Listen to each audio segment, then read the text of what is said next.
Hey, this is Mr. V, doing a book review today for Lord of the Flies by William Golding. Before I get into my book review, I just want you guys to know I do a spoiler-free book review, so if you see me looking down occasionally, I just have some notes so I don't give you any spoilers. So, let's get into the book review for Lord of the Flies by William Golding.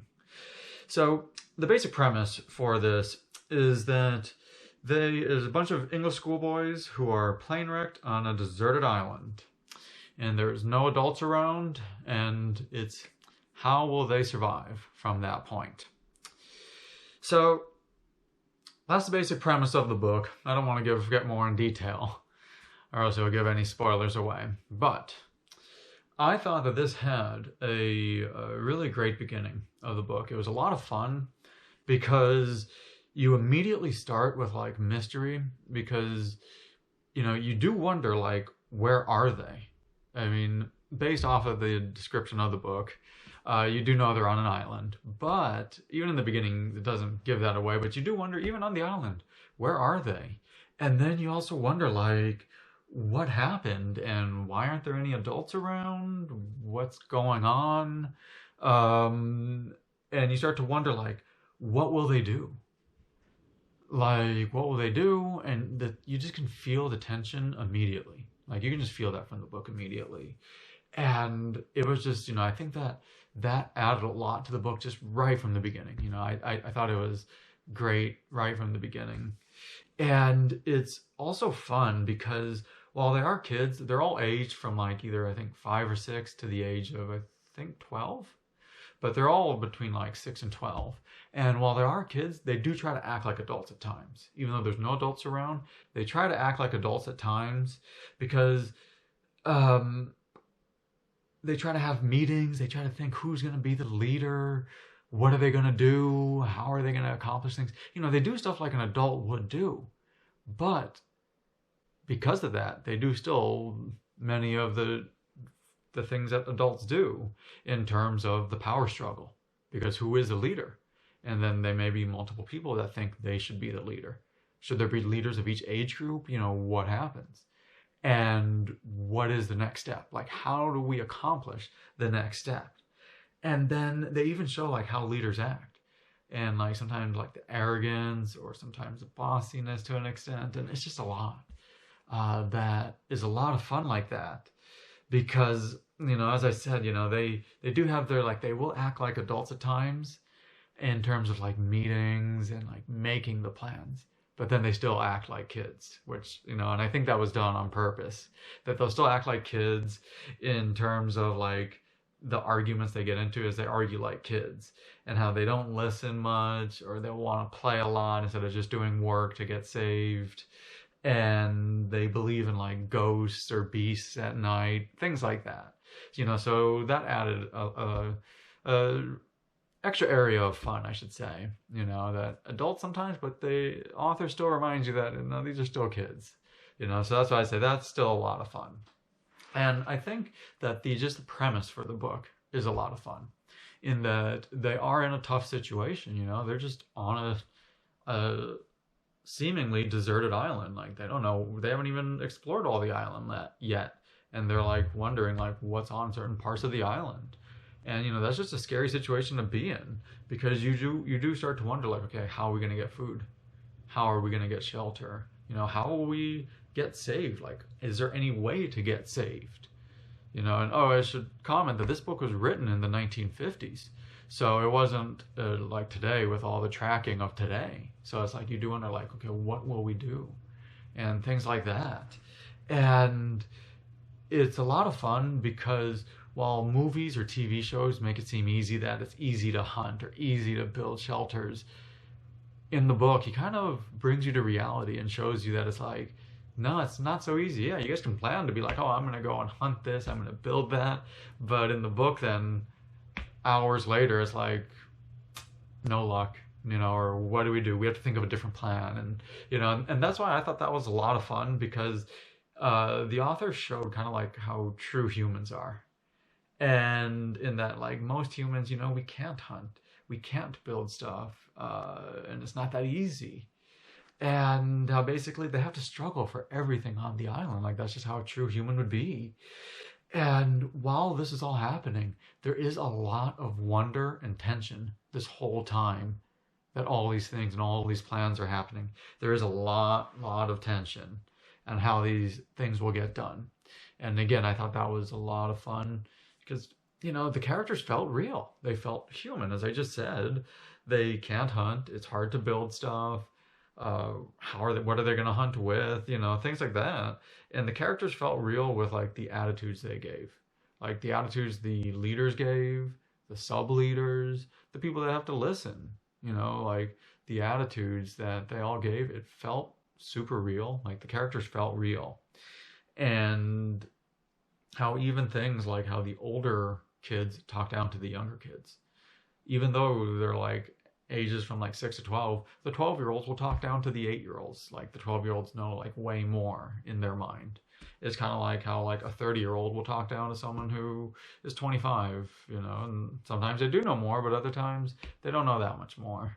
And that's where again, the author, he shows the true aspects of humans and like how they really, really act.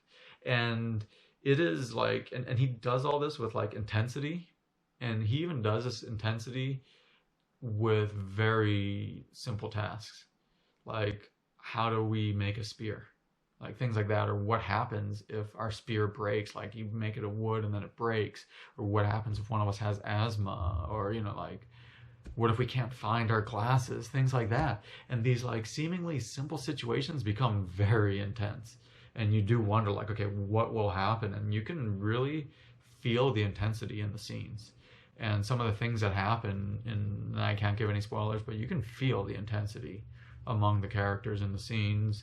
And I think it's because overall I felt it was well written, because he says a lot with few words, that in that like you can visualize a lot of the stuff. You really can visualize it.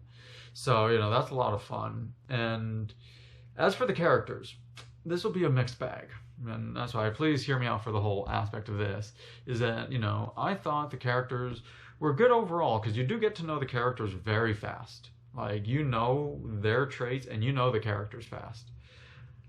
But he doesn't really do much character development, and he doesn't go in depth about the characters because it's all somewhat brief. Now you can say that's a good thing or a bad thing. Some people may enjoy that he doesn't go super in depth.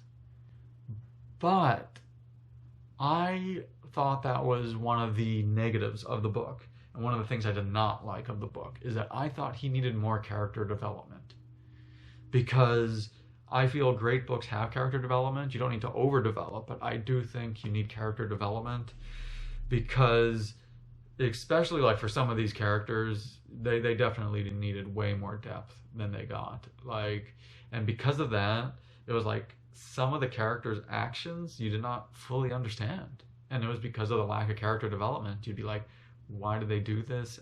Or why did they do that? And it was because you didn't really fully grasp who the character was. You knew the few brief traits of the character, and that was about it. And that's why I thought that it wasn't good that it lacked the character development. Another area that I thought was that he could have improved upon, or I didn't like about the book, was that the situations were fairly brief. In like some of the situations he'd go more in depth, but like a lot of it was fairly brief. In that like they would be like, okay, how are we gonna hunt? How are we gonna build a shelter? How are we gonna do start a fire? Things like that. And then he would talk briefly about the difficulty, and then all of a sudden some of the huts would be built, and didn't really go in depth about it. And it was like it would build up for that, and then all of a sudden it's just done. And I thought that that was not a good aspect of the book, in that he would leave it fairly brief. But those are some of the negatives for it. Now, as for the end, so I judge an end by multiple factors. First of all, do you like the end? But I also judge it like, does it wrap everything up? Do you kind of know all the answers by the end, or is it meant to be that way, type of thing? For this end, it was kind of a mixed bag, because I felt it had kind of just a marginal ending.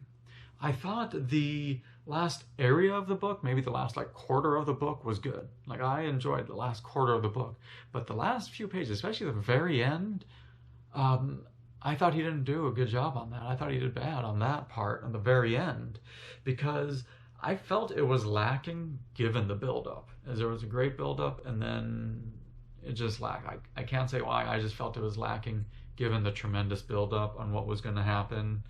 And also, there was a lot that he left unanswered. You know, there was still a lot of answered parts, and he wrapped up a lot of things, but there was still a lot that you wonder, like, okay, what happened? And that's why for the end, I said it was kind of a mixed bag, that I put it as like somewhat of a marginal end, in that certain parts were bad, but certain parts okay. Overall, the last like quarter of the book was still good, type of thing. So that's why I said it was kind of a mixed bag on the end. But overall, you know, I still enjoyed the book because, you know, I like the premise, but that it showed like the realistic human beings, even though they're just kids. It showed the realistic human beings, and like you can even relate it to adults and the power struggle they'll go through, or like how they won't know how to hunt or build things and really live in the wilderness.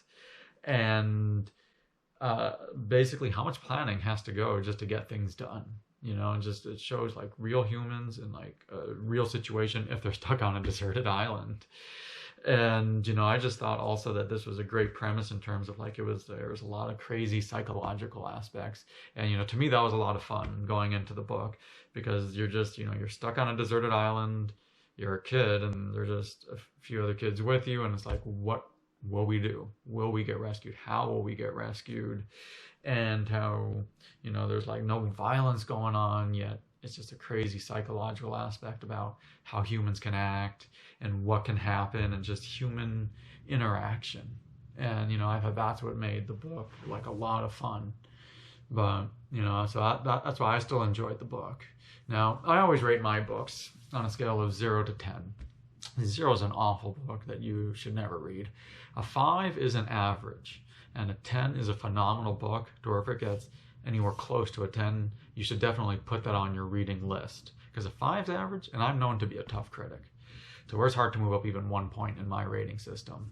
So, for Lord of the Flies, I'm going to rate this book a 7.5, which in my rating system means that you should definitely go out and read this book. Because again, a 5 is average. Now, I saw mixed reviews online. Some people loved it, some people hated it. You know, I went in with a very open mind of, okay, I know these are kids, that they're on the island, and you know, you have to suspend your disbelief and all that, but you have to do that for fictional books anyway. So I went in with a nice open mind on that aspect. And, you know, I thought that the author, he displayed how people would really act on an island, some of the dramas they would go through, how do they handle the dramas, all that. You know, there were some parts I thought he could have improved upon in terms of character development, or the absolute end in terms of the build-up. But, you know, overall, I really enjoyed the book. As again, a 5's average, I'm rating it a 7.5. So I recommend that you guys definitely go out and read the book. If you guys have any comments, disagreements, questions, you know, please post it in the comment section below. Hope you click the subscribe button, as I always upload multiple book reviews. But thank you for watching my book review today. This is Mr. V. Go enjoy reading.